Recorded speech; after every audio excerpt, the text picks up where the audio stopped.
আজকের ভিডিওতে আমি আপনাদেরকে দেখাবো কিভাবে আপনার হাতে থাকা স্মার্টফোনটি দিয়ে দারাজ অ্যাফিলিয়েট মার্কেটিং করে অনলাইন থেকে ইনকাম করার জন্য দারাজের একটা অ্যাফিলিয়েট অ্যাকাউন্ট ক্রিয়েট করবেন, এমনকি সেইখানে পেমেন্ট সেট আপ করবেন। তো তার আগে শর্টলি আপনাদেরকে বোঝাই অ্যাফিলিয়েট মার্কেটিং কি আর দারাজে অ্যাফিলিয়েট মার্কেটিং কিভাবে কাজ করে। অ্যাফিলিয়েট মার্কেটিং এর এক্সাম্পল দিতে গেলে মনে করেন আপনি একটা প্রোডাক্ট ১০০ টাকা দিয়ে সেল করবেন। এখন আপনি আমাকে বললেন যে ভাই, আপনি যদি আমার প্রোডাক্টটা ১০০ টাকা দিয়ে সেল করে দিতে পারেন তাহলে আমি আপনাকে এখান থেকে ৩০ টাকা কমিশন দিব।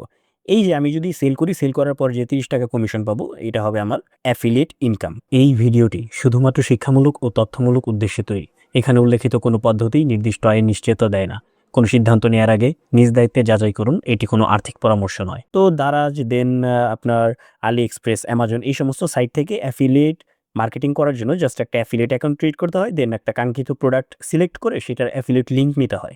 এরপরে সেই লিঙ্কটা মার্কেটিং করার পরে সেই লিঙ্ক থেকে যখন কোনো একটা সেল আসবে, তখন সেইখান থেকে মানে যে প্রোডাক্টটা, সেই প্রোডাক্টটা যখন কোনো সেল আসবে, তখন সেখান থেকে আমি মোটামুটি একটা কমিশন পাবো আরকি। ওকে, তো আজকের ভিডিওতে যেহেতু আমি দেখাবো যে একটা দারাজের অ্যাফিলিয়েট অ্যাকাউন্ট কিভাবে ক্রিয়েট করতে হয়। এর জন্য প্রথমে আপনারা প্লে স্টোর থেকে এই যে দারাজের যে অফিসিয়াল অ্যাপটা, সেই অ্যাপটা আপনারা ডাউনলোড করে নিবেন। দারাজ লিখে সার্চ করলে ফার্স্টেই চলে আসবে। দেন এই যে অ্যাপটা আমার ডাউনলোড করা আছে, আমি এখানে প্রবেশ করব। তো আমার এখানে অ্যাকাউন্ট একটা ক্রিয়েট করা আছে, মানে সিম্পল একটা অ্যাকাউন্ট ক্রিয়েট করা আছে। এটা জাস্ট আপনি জিমেইল দিয়ে লগইন করে নিবেন, তাই হয়ে যাবে। দেন একদম ডান পাশের নিচে দেখেন অ্যাকাউন্ট লেখা আছে, এখানে একটা ক্লিক করে দিব। এখন এখানে দেখেন একদম নিচের দিকে অ্যাফিলিয়েট, মাই অ্যাফিলিয়েটস একটা লেখা আছে, এখানে একটা ক্লিক করে দিব। ওকে, ক্লিক করে দিছি। এখন দেখেন এইখানে এই যে ফার্স্ট নেম আছে, এটা আমি যে জিমেইল দিয়ে খুলছি ওইটার ইউজার নেম এখানে আসছে। আমি জাস্ট এটাকে রিমুভ করে দেই। এইখানে আপনার এনআইডি কার্ড অনুযায়ী যে নামটা আছে সেই নামটা দিয়ে দিবেন। এখন অনেকের হয়তো এনআইডি কার্ড নাও থাকতে পারে। তারা কি করবেন? তারা জাস্ট আপনার বাবা অথবা মা অথবা কাছে যে কেউ আছে তার একজনের এনআইডি নিয়ে এইভাবে অ্যাকাউন্টটা ক্রিয়েট করে ফেলবেন। প্রসেসটুকু দেখেন। আমার নাম আমি দিয়ে দেই। এনআইডি কার্ড অনুযায়ী এমডি আমিনুল ইসলাম জিহাদ। ওকে। এখন ফোন নাম্বার দিতে হবে। তো +880 দেওয়া আছে। জাস্ট 0 না দিয়ে আপনার যে কাঙ্ক্ষিত ফোন নাম্বারটা সেটা দিয়ে দিবেন। ওকে। এখন এইখানে জাস্ট দেখেন আমার ইমেইলটাও এখানে অটোমেটিক্যালি আমার বইসা গেছে। তো আপনি জাস্ট এখানে ইমেইলটা বসায় দিবেন। যে ইমেইলটা এখানে অ্যাকাউন্টটা ক্রিয়েট করবেন মানে লগইন করবেন, সেই ইমেইলটা এখানে দিবেন। দেওয়ার পরে দেখেন ইমেইল ভেরিফিকেশন কোড। এখানে জাস্ট আমি সেন্ড বাটন একটা ক্লিক করে দিব। তো দেখেন সেন্ড ভেরিফিকেশন কোড সাকসেস। এখানে একটা রিভার্স কাউন্টিং শুরু হইতেছে ৬০ সেকেন্ডের। তো আমার যে কাঙ্ক্ষিত মেইলটা, সেইখানে একটা কোড চলে আসবে। ঠিক আছে? আমরা একটু অপেক্ষা করি। এই যে আমাদের কাঙ্ক্ষিত কোডটা চইলে আসছে। কাঙ্ক্ষিত কোডটা হইলো আ ২৫ ৫৬ ৩৩, ২৫ ৫৬ ৩৩। আমি জাস্ট জয়েন আস নাও এই বাটনে একটা ক্লিক করে দিব। ওকে, রেজিস্টার সাকসেস। তার মানে আমার এইখানে কিন্তু খুব ইজিলি একটা অ্যাফিলিয়েট অ্যাকাউন্ট ক্রিয়েট হয়ে গেছে। এখন আমি যে এইখান থেকে যে কমিশনগুলো পাবো, ঠিক আছে? সেই কমিশনগুলা কিন্তু এখানে শো করবে আমি যদি আমার অ্যাফিলিয়েটে যদি যাই। এই যে এটা হইলো আমার অ্যাফিলিয়েট পার্টনার। এখন দারাজের অ্যাফিলিয়েট মার্কেটিং এর ক্ষেত্রে এখানে একটা বিষয় আছে। মনে করেন আমি অ্যাফিলিয়েট মার্কেটিং করতেছি। আমার সেলও আসছে, আমার অ্যাকাউন্টে ব্যালেন্সও জমা হইছে। বাট আমার যদি পেমেন্ট মেথড যদি এখানে তারা অ্যাপ্রুভ না করে, সেক্ষেত্রে আমি ভাই যত লক্ষ টাকাই সেল করি না কেন, এখান থেকে আমি টাকাটা উইথড্র করতে পারবো না। এখন তাহলে আমাদের কি করতে হবে? জাস্ট ১ম এ আমাদের একটা পেমেন্ট গেটওয়ে সেই জিনিসটা অ্যাপ্রুভ করাইতে হবে। এর জন্য ১ম এ আমরা যে সেটিংস আইকনটা আছে এখানে একটা ক্লিক করব। ওকে, তো সেটিংস আইকনে ক্লিক করার পরে এই ইন্টারফেসটা চইলে আসছে। এখানে দেখেন লেখা আছে অ্যাকাউন্ট ইনফরমেশন আনফিল্ড। এই যে লেখাটা আছে এখানে জাস্ট আমরা একটা ক্লিক করে দিব। এখন এই যে এখানে যে ইনফরমেশন গুলো আছে দেখেন, এই যে general info, bank info, tax info, এই যে ৩ টা একসাথে। এই জিনিসগুলা আমরা আমাদের এনআইডি কার্ড অনুযায়ী আমরা ফিল আপ করব। ফার্স্টে দেখেন first name as in ID card. ID card মানে আমাদের যে কাঙ্ক্ষিত এনআইডি কার্ডটা। তো আপনার যদি এনআইডি কার্ড না থাকে তো আপনার বাবা অথবা মা অথবা পরিচিত যে কারো একটা এনআইডি কার্ড নিয়ে আপনি করে ফেলবেন। তো এখানে দেখেন জাস্ট আমার যে এনআইডি কার্ডের ফার্স্টের যে নামটুকু, সেই নামটুকু আমরা এখানে দিব এমডি আমিনুল ইসলাম। ওকে, তো লাস্টের যে নামটা, লাস্টে আছে জিহাদ। তো আমি জাস্ট জিহাদটুকু এখানে রাখলাম। তো এরপরে এখানে আছে দেখেন ন্যাশনাল রেজিস্ট্রেশন নাম্বার, মানে আমার যে এনআইডি কার্ড নাম্বার আছে সেই নাম্বারটা এখানে দিতে হবে। ওকে, তো আমি আমার এখানে যে এনআইডি কার্ডের নাম্বারটা সেটা দিয়ে দিছি। এখন আমার এইখানে এনআইডি কার্ডের পেছনে যে অ্যাড্রেসটা লেখা আছে সেই অ্যাড্রেসটা এখানে দিতে হবে। ঠিক আছে? তো আমি এটাও দিয়ে দেই। ওকে, তো এখানে যে আমার অ্যাড্রেসটা আমি এটাও ফিল আপ করে দিছি। এরপরে এই যে আমার যে নাম্বারটা এটা তো এখানে আছেই। এরপরে আবারও সেম ভাবে দেখেন চাইছে যে ইমেইল ভেরিফিকেশন কোড। তো আমি সিম্পলি এখানে সেন্ড এ একটা ক্লিক করে দিব। আবারও আমার যে কাঙ্ক্ষিত মেইলটা সেখানে দেখেন ৬০ সেকেন্ডের একটা আ রিভার্স কাউন্টিং শুরু হইছে। সেই মেইলটাতে এর ভিতরে একটা মেইল চইলে আসবে আরকি। আচ্ছা, আমাদের কোডটা চইলে আসছে। তো কোড এখানে কত? ৬১, ৬২, ৮৭। ওকে। এখন এখানে কি অ্যাকাউন্ট ইউআরএল, আচ্ছা অ্যাকাউন্ট টাইপ ইনফো। তো এইখানে জাস্ট আমার এর আগে করণীয় ছিল কি, এখানে এর আগে আমাদের যে ফেসবুক পেজ অথবা এনিথিং এখানে একটা লিঙ্ক দেওয়া উচিত ছিল। তো লিঙ্কটা দেওয়ার আগে আমি এখানে মেলটা দিয়ে দিছি। আচ্ছা, তো আমি এখানে জাস্ট টেলিগ্রামের ইউআরএলটা আমি নিয়ে আমার যে চ্যানেলের ইউআরএলটা আমি জাস্ট এটা এখান থেকে সিলেক্ট করি। হ্যাঁ, ওকে। তো এখানে আমাদের যে টেলিগ্রাম চ্যানেলের ইউআরএলটা আছে আমি জাস্ট এটা এখানে দিয়ে দিলাম। ঠিক আছে, পেস্ট করে দিছি। আপনি চাইলে আপনার ওয়েবসাইট ইউআরএল, ফেসবুক ইউআরএল চাইলে কি এখানে প্রত্যেকটা দিয়ে রাখবেন। ঠিক আছে, ভালো হবে আর কি। তো এখন সিম্পলি আমি এই যে এইখানে আবার একটু রিসেন্ড করে দেই। হ্যাঁ, কারণ আমাদের নিউ কোড আসবে। তো আমি এখানে একটু রিসেন্ড করে দিই, আবারও রিভার্স কাউন্টিং হবে, একটু অপেক্ষা করি। আবারও বলি, আপনারা অবভিয়াসলি এই লিঙ্কটা রেডি করবেন। লিঙ্কটা নেওয়ার পরে তারপরে আপনি এখানে রিসেন্ড দিবেন। দেখি, আই থিঙ্ক মেলে চলে আসছে। আচ্ছা, এখনকার মেল হলো 24/19/48। ওকে, এবার জাস্ট আমরা সাবমিট বাটনে একটা ক্লিক করে দিব। ও সরি, সাবমিট বাটনে ক্লিক করবো না, জাস্ট সেভ বাটনে একটা ক্লিক করব। আচ্ছা, তো সেভ সাকসেসফুলি। আচ্ছা, তো এখানে যে আমাদের অ্যাড্রেসটা, এই অ্যাড্রেসটা আমরা বাংলায় দিয়ে দিই। আমাদের এনআইডি কার্ডে যেভাবে বাংলায় লেখা আছে সেইভাবে দিয়ে দিই বাংলায়। তো দেওয়ার পরে জাস্ট এখানে সেভ করে দিই। ওকে, আচ্ছা, তো এটা আমাদের, হ্যাঁ, সেভ হয়ে গেছে, সেভ সাকসেসফুলি। তো সিম্পলি এখন আমাদের যে ব্যাংক ইনফো আছে এখানে একটা ক্লিক করব। এখানে দেখেন বেনিফিসিয়ারি নেম, এখানে আমার এনআইডি কার্ডের যে নেমটা আছে সেই নেমটা এখানে দিয়ে দিব। ওকে, এখন বেনিফিসিয়ারি অ্যাড্রেস, ওই যে অ্যাড্রেসটা এনআইডি কার্ডের সেম অ্যাড্রেসটা এখানে দিয়ে দিব। দেন রেজিস্ট্রেশন নাম্বার, মানে এনআইডি কার্ডের যে নাম্বারটা, ঠিক আছে, সেই নাম্বারটা এখানে দিয়ে দিব। ওকে, এনআইডি কার্ডের নাম্বারটা দিয়ে দিছি। এখন এই যে নন ফাইলার যেমন আছে তেমনই থাকুক। এখন দেখেন ব্যাংক অ্যাকাউন্ট টাইপ, এখানে দুইটা অপশন থাকবে, একটা হলো ই ওয়ালেট আর একটা হলো ব্যাংক অ্যাকাউন্ট। তো আমরা যেহেতু নগদ বিকাশের মাধ্যমে নিব, ই ওয়ালেট সিলেক্ট করছি। আর যারা ব্যাংকের মাধ্যমে নিবেন তারা দেখেন এখানে যে ব্যাংক অ্যাকাউন্ট, এইটা ঠিক আছে। ব্যাংক অ্যাকাউন্ট কান্ট্রি, এইটা এখানে বাংলাদেশ। তো আমরা বাংলাদেশ থেকে যেহেতু সিম্পলি বাংলাদেশ সিলেক্ট করে দিব। ব্যাংক নেম, তো ব্যাংকের নাম কি দিব, আমরা যেহেতু বিকাশ থেকে নেব এখানে লিখব বিকাশ লিমিটেড। ওকে, ব্যাংক কোড কি দিব জানেন, আমাদের যে বিকাশ নাম্বারটা সেই নাম্বারটার ফার্স্ট যে 3 ডিজিট সেটা দিয়ে দিব। তো আমাদের যেহেতু বাংলা লিঙ্ক 019 দিয়ে দিই।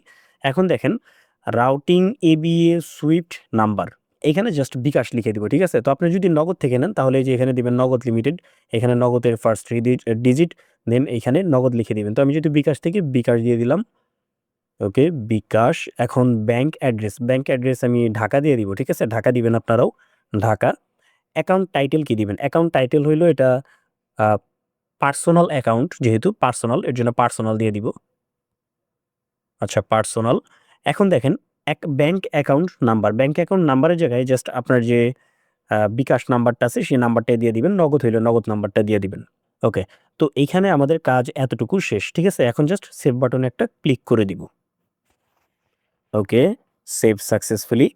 এখন দেখেন এইখানে যে ট্যাক্স ইনফো, এখানে একটা ক্লিক করব। এখানে আসার পরে, আচ্ছা আমি এই জিনিসটা আগেই দিয়ে রাখছি।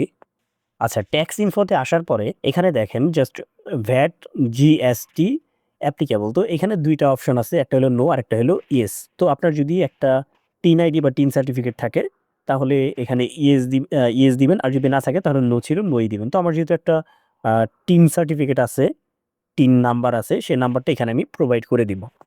তো জাস্ট আমি নাম্বারটা এখানে দিয়ে দিই। এই যে আমার যে টিন নাম্বারটা জাস্ট দিয়ে সেভ করে দিই। আপনার না থাকলে আপনি নো দিয়ে সেভ দিয়ে দিবেন। তো আমাদের এইখানে কম বেশি সব ইনফরমেশন এখানে দেয়া হইছে আলহামদুলিল্লাহ। এখন জাস্ট সাবমিট বাটনে একটা ক্লিক করব। আচ্ছা, কি fill in the following information general info, তো জেনারেল ইনফোতে কি কিছু মিস গেছে আমার?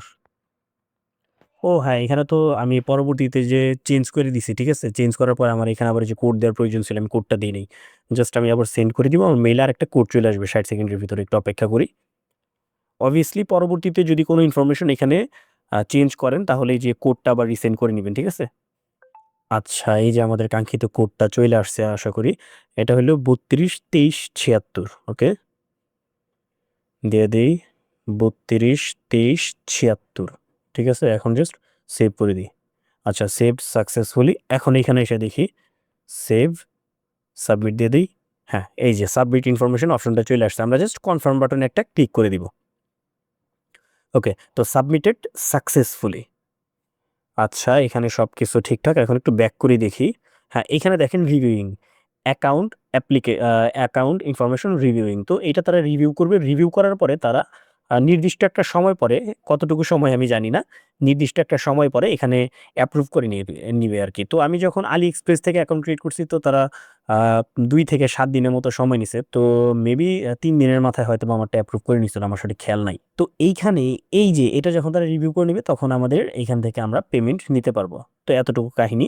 এরপরে দেখেন এই যে আমাদের যে অ্যাফিলিয়েট প্রোডাক্ট গুলো আমি একটু হোমে চলে আসি, হ্যাঁ? হোমে চলে আসার পরে আ এখন এখানে অ্যাফিলিয়েট প্রোডাক্ট আমি যেকোনো একটা প্রোডাক্ট ফর এক্সাম্পল আমি জাস্ট দেখানোর পারপাসে মনে করেন এই যে এই প্রোডাক্টটা আমি একটা ক্লিক করি। এখানে ক্লিক করার পরে এটার প্রাইস হইলো ৳৮৫। এটা আমরা সেল করতে পারলে এখানে প্রায় ৳৬.৮ মানে ৳৬.৮০ মতো আমরা এখান থেকে প্রফিট করতে পারবো আরকি। তো এটা খুবই কম অ্যামাউন্ট। তো এখানেও আসলে হাই প্রফিটেবল কিছু প্রোডাক্ট আছে। মানে মোটামুটি তুলনামূলক বেশি প্রফিটেবল সেটা আমরা ধাপে, ধাপে শিখব। তো এইভাবে এখান থেকে কোন নিশ নিয়ে কাজ করব, কিভাবে মার্কেটিং করব, কিভাবে সেল করব এই বিষয়গুলো আমি পরবর্তীতে আরো ক্লাস দিব ইনশাআল্লাহ দেওয়ার চেষ্টা করব। তো আই থিংক এতটুকু আপনারা বুঝতে পারছেন। তো এতটুকু আপনারা দেখে, দেখে এপ্লাই করেন। একটা অ্যাকাউন্ট ক্রিয়েট করেন। তো দেন অ্যাপ্রুভ হোক। নেক্সট টাইম আমি নেক্সট ভিডিওতে দেখাবো কিভাবে আপনারা এইখান থেকে জাস্ট এই যে প্রোডাক্ট গুলা সিলেক্ট করার জন্য, মার্কেটিং করার জন্য একদম ফ্রিতে একটা ওয়েবসাইট ক্রিয়েট করতে পারবেন। ঠিক আছে? একটা ব্লগার ওয়েবসাইট দিয়ে কিভাবে আপনারা এই প্রোডাক্ট গুলোর জন্য সেটআপ করতে পারবেন, কোথায় মার্কেটিং করবেন, কিভাবে সেল করবেন, কিভাবে উইথড্র করবেন। ইনশাআল্লাহ প্রত্যেকটা প্রসেস আমি দেখাবো। কারণ দারাজে অ্যাফিলিয়েট মার্কেটিং আমিও এই ফার্স্ট করতেছি। ফার্স্ট করতেছি বলতে এরকম না যে আমি অ্যাফিলিয়েট মার্কেটিং এর সাথে পরিচিত না। আমি তো পূর্বে AliExpress থেকে অ্যাফিলিয়েট মার্কেটিং করছি, Amazon থেকে করছি, রকমারি থেকে করছি। দেন Fiverr এর অ্যাফিলিয়েট মার্কেটিং করছি। তো এইখানে বিষয়টা হইছে কি, জিনিসটা সেমই। আমি এখানে just first time affiliate account create করছি। এখন এইখান থেকে কাজ করব। ঠিক আছে? তো এই জিনিসটা আমি একদম টোটালি আপনাদের সাথে শেয়ার করব। আমি কাজ করা পর্যন্ত, ইনকাম করা পর্যন্ত প্রসেস গুলো আপনাদের সাথে শেয়ার করব। আপনারা দেখবেন, কাজ করবেন। তো আমি এখনো AliExpress এ অ্যাফিলিয়েট মার্কেটিং করতেছি। বাট মেইনলি দারাজ থেকে শুরু করার কারণ হলো আমার বেশ কিছু অডিয়েন্স আমাকে পার্সোনালি তারা বলছে যে তারা AliExpress এ তাদের পেমেন্ট নিয়ে হাবিজাবি বা ইন্টারন্যাশনাল যে অ্যাফিলিয়েট প্রোগ্রাম গুলা সেখানে তাদের পেমেন্ট নিয়ে বা ছোটখাটো বিষয়ে অনেক সমস্যা ফেস করতে হয়। দ্যাটস ওয়াই তারা মানে এরকম একটা চাইতেছিল যেখানে আমি নগদ, বিকাশ কিংবা বাংলাদেশী ব্যাংকের মাধ্যমে ডিরেক্টলি পেমেন্ট নিতে পারব। তো এইখানে আমার কাছে Daraz one of the best platform মনে হইলো। কারণ দারাজ থেকে অনেকেই এরকম এইভাবেই ইনকাম করতেছে আর ভালো পরিমাণে অ্যামাউন্ট ইনকাম করতেছে। তো যারা, যারা নেক্সট ভিডিও পাইতে চান তারা আরকি যারা নেক্সট যে প্রসেস গুলো সেগুলো জানতে চান, অ্যাফিলিয়েট মার্কেটিং করে দারাজ থেকে আমার মতো ইনকাম করতে চান, তারা অবভিয়াসলি কমেন্ট করবেন দারাজ লিখে। ঠিক আছে? তাহলে আমি আ বুঝতে পারবো যে না আপনারা আগ্রহী। তাহলে আমি নেক্সট ভিডিওতে ইনশাআল্লাহ ওয়েবসাইটের বিষয়টা দেখাবো। তারপরে নেক্সট ভিডিওতে সেলিং, মার্কেটিং এভরিথিং ইনশাআল্লাহ, ইনশাআল্লাহ। আর আমার ভিডিওটা যদি ভালো লাগে তাহলে আমার এই চ্যানেলটা সাবস্ক্রাইব করে দিবেন। ভিডিওটাতে অবভিয়াসলি একটা লাইক, একটা কমেন্ট করে দিবেন। তো ভিউয়ার্স ভালো থাকবেন, সুস্থ থাকবেন। দেখা হবে পরবর্তী কোনো ভিডিওতে। ধন্যবাদ। আল্লাহ হাফেজ।